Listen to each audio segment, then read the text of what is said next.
certified mentoring program. And in that context, we received some communication from Tommy Williams, I think, who is here with us now. And he introduced the idea that he would like to see some form of mentoring in the school amongst peers. And of course, that was exciting to us. So, and at the same time, his friend Nick, who's also here, introduced a different topic. It had to do with fatherhood. And of course, the mentoring efforts are there in part because of the failure of fathers to do their job, so to speak. Mm-hmm. So it's tied in. And so our program has been running for several decades, but with regard to these young men from Capital Prep, our role was to introduce them and train them to be mentors themselves, and then to let them run with the ball. And they've done a great job. So that's how we got started. Okay, could you introduce the young gentleman? Yeah, we have Nick Sherman and Tommy Williams. You're both seniors, as I remember. Yes, Yeah. Seniors. And as an aside, they're both athletes, quite good ones too. Tommy in particular is a football guy. You can tell if we weren't on the radio. Broad-shouldered. Yeah. Linebacker. Yeah. All right, And Nick Sherman is pretty fast on his feet. Just came from competition in New York. Oh. So we have that quality there too. So why don't you go ahead and describe what this is all about then? Well, my name is Tommy Williams, and my topic for my project is changing the behavior seen through freshman boys in the classroom through mentoring.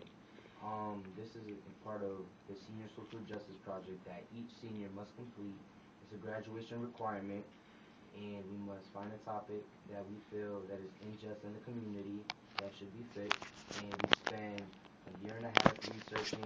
We take action upon this topic, and we present it to a panel, and we gather data, qualitative and quantitative, and from then to that, we either shown that changes were successful within the community or that problem or not. It's a really pretty experience, pretty rewarding experience that I've had so far with this project. I'm just getting to get to know my kids that I work with, and it's been life learning, and I'm just happy to be here.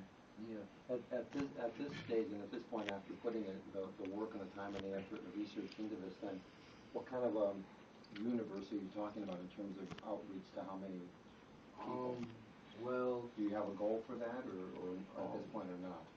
Well, my goal was, me personally, I worked with this. I started off small with a couple, with maybe 3 mentees and 3 mentors.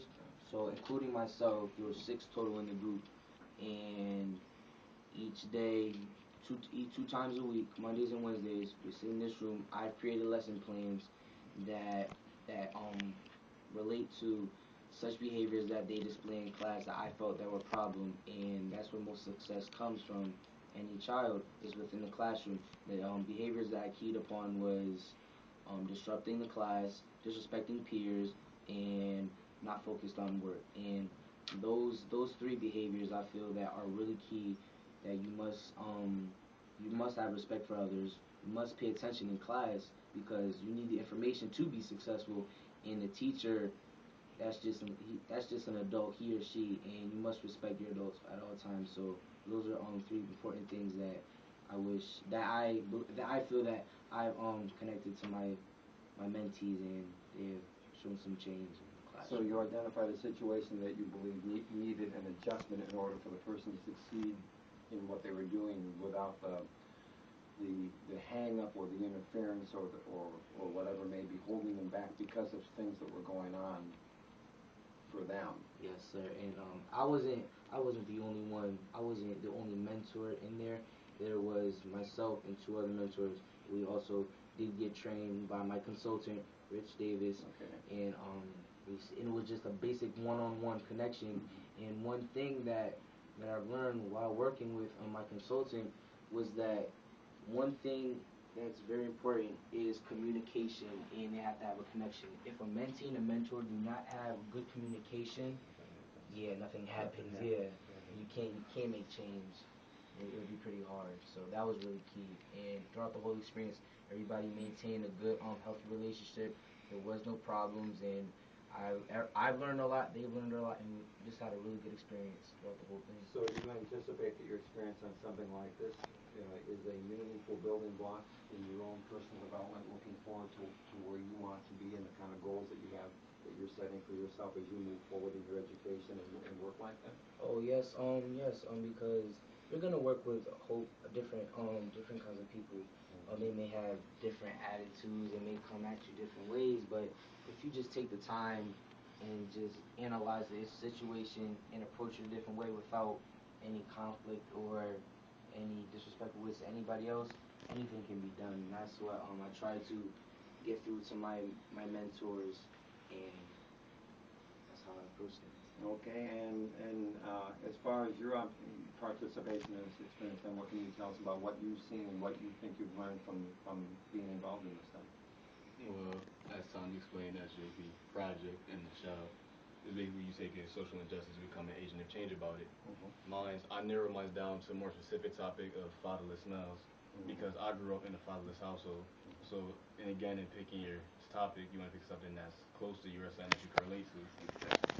So when I did that, I narrowed mine down. I chose my kids by I made a survey before I started my actual program to identify mainly who was a fatherless kid, who would most benefit for the program, because what my main goal, as in like my mission statement for my program, is to address the needs of fatherless males.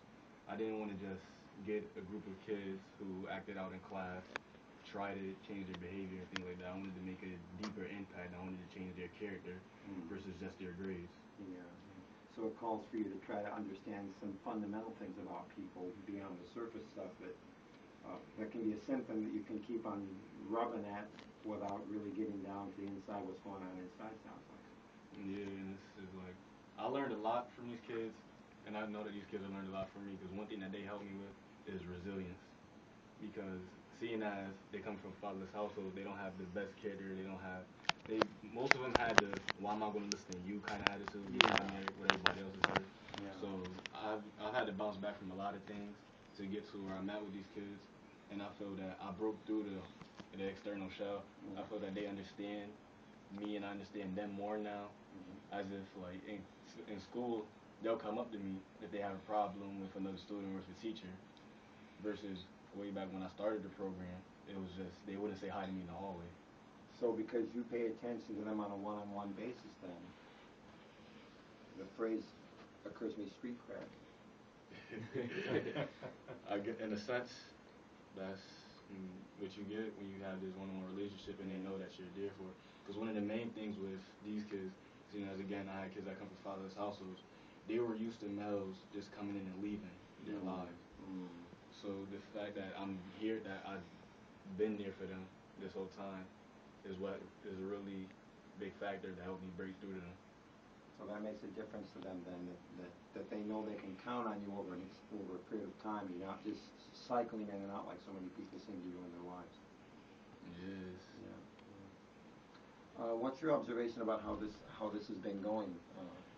Well, I was impressed with the leadership and the initiative of both these guys.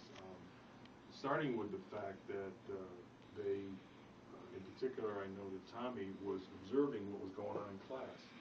And to be very candid with you, maybe I'm just showing my age here, but the idea that a senior in a school would be thinking about anything except the senior prom, his next game, or anything kind of close to the best like that he would take an interest in what's going on around him and say, first of all, I'm interested, and then, in effect, he said, I wonder how I can make a difference.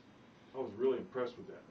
So when we sat down, they did a lot of listening. We worked on their listening skills, which I told them was the key ingredient to being a mentor. You really just have to sit there and be patient and faithful and be a friend, and you don't have to fix things necessarily, but you have to be there. And they are doing that every time they sit down in the cafeteria. They've taken this team and put them together, and that's exactly what they're doing. So it's a seed that's planted. My highest hope would be that it would continue, that it would be handed down, and these guys would be the George Washingtons, if you will, of this program, and that would just be a legacy that I think could be exponentially beneficial.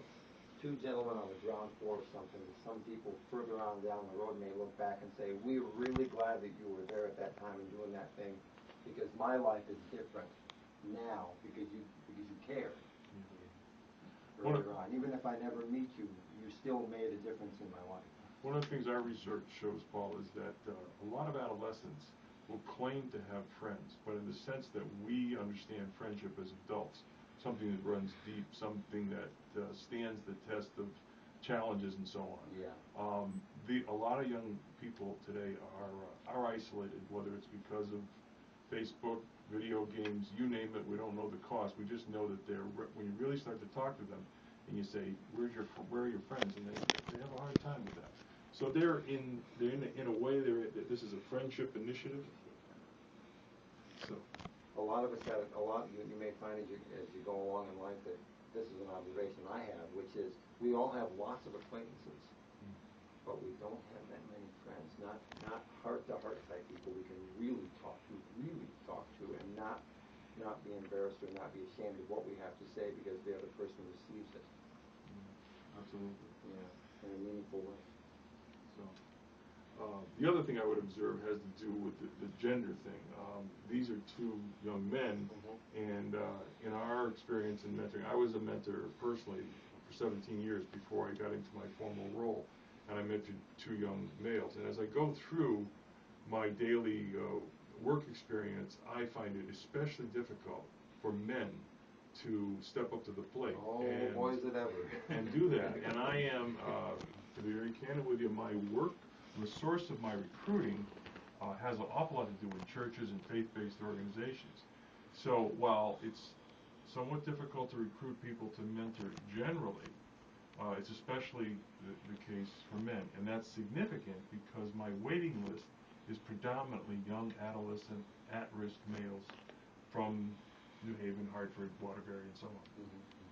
If a person would like to know more about what's been going on here and what we've been discussing for the last few minutes, where do you direct people to make queries about? Well, I can't speak for these young men because I know they're in transition, but I hope, Lord willing, I'll be around for a little while. And I am at Covenant to Care for Children in Bloomfield. We are on the internet. If you put Covenant to Care in, you don't have to work hard. It'll come up. The browser will work. The browser. There are not too many people with that kind of name. And so I can be the beginning of connecting people to anybody that's got an interest in mentoring. Well, thank you both for being willing to take time from your school schedule and study and what athletics and whatever else you may be involved in to share just a few minutes with listeners